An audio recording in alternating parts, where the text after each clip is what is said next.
தினம் ஒரு தியானம். அவர் உனக்கு துணையாயிருப்பார்.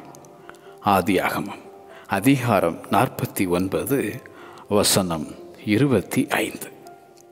கர்த்தாவே, பலமுள்ளவனுக்காகிலும் பலனற்றவனுக்காகிலும் உதவி செய்கிறது உமக்கு லேசான காரியம்.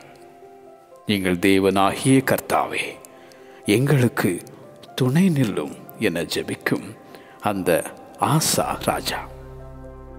கர்த்தர் நமக்கு துணையும் நமக்கு கேடகமும் ஆனவர்.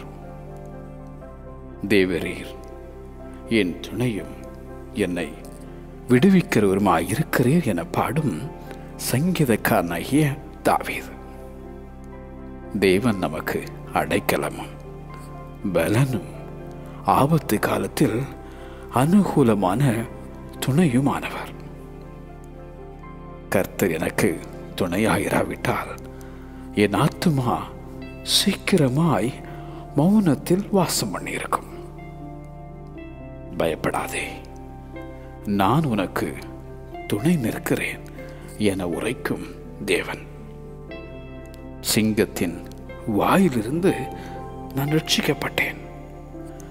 கர்த்தரோ எனக்கு துணையாக நின்றார் என்றான் அப்போஸ்தலனாகிய பவுல். துணை செய்வார் ஒருவரும் இல்லை என துவண்டு போனாயோ?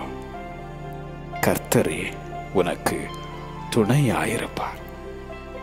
அவர் உனக்கு துணையாய் இருப்பார். ஆமென்.